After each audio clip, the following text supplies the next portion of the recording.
Hi, this is the BSIG Summer Symposium in Preston. I'm Andy White and I'm here with Gerold. Akush, so you've attended the conference, Yes. And yeah, so give us your thoughts on the conference first of all, and BSIG.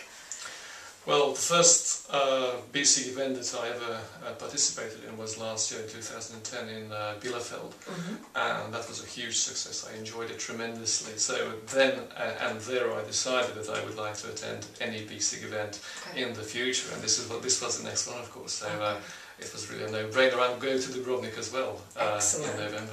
Yeah, it's in your backyard.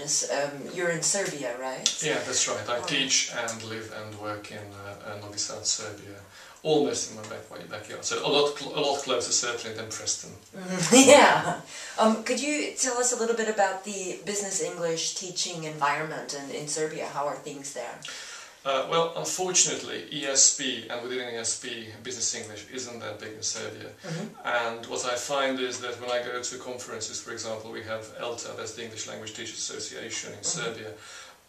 Very few people there at the conference are interested in Business English. So if you present anything on Business English or ESP in general, first of all, they're going to be very few presenters and very few people interested in what you're going to say. So that's why I loved BSIG, and I still love it, of course, because this is a group of like-minded people where everybody is interested in Business English. So you get to network and learn from people who are into what you're interested in, and that's just a huge advantage.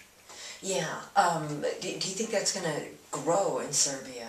Well, we would certainly like to work on that, and that's in the pipeline, and I hope that the next annual conference being in Dubrovnik, so geographically a lot closer than Preston or Bielefeld, for instance, would be a huge help in getting people to the conference and getting them interested in what BSIG does. Yeah. Okay, for this conference, you've attended quite a few workshops. What did you get out of this conference? Well, I'm planning on writing a paper on Business English on Call, and there was one presentation which was focused on this particular topic, and I made a few very, very useful contacts as well, which I intend to follow up and hopefully find some help for my help in terms of finding resources and so on, and literature for the paper I intend to write. Okay, so information and networking. Absolutely, that's a very important part of the event. Yeah. Okay, and what did you get from the tech side of things? Any new ideas there? Yes, the only thing is that a lot of the ideas that you hear about when it comes to technology are not always applicable in Serbia.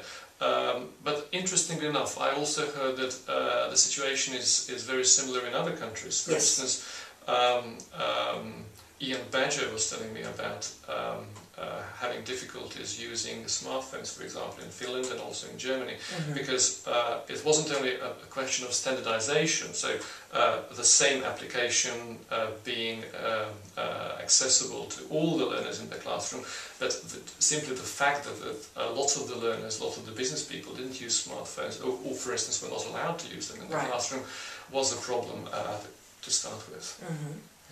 Okay. Yeah, I think it's quite interesting. We focus on teaching with technologies, and that it's different in different countries, that's people in different parts of the world don't have access to the things that other people do quite often. Yes, so what we could do, and what I would very much like to do, well, partly through the paper and also through the activities which I hope to undertake later on in my teaching, is to be try to be a sort of a forerunner and try to introduce the use of technology, or spread the use of technology more widely than it is used currently. Excellent. Okay. Well, thanks first of all for coming and having a chat, and good luck to you with that, being a champion of technology. Well, I'll try my best, but I can't promise anything. Thank you very much. You're a super trooper. Yeah, all right. All right, thanks for watching, and we'll have more for you later.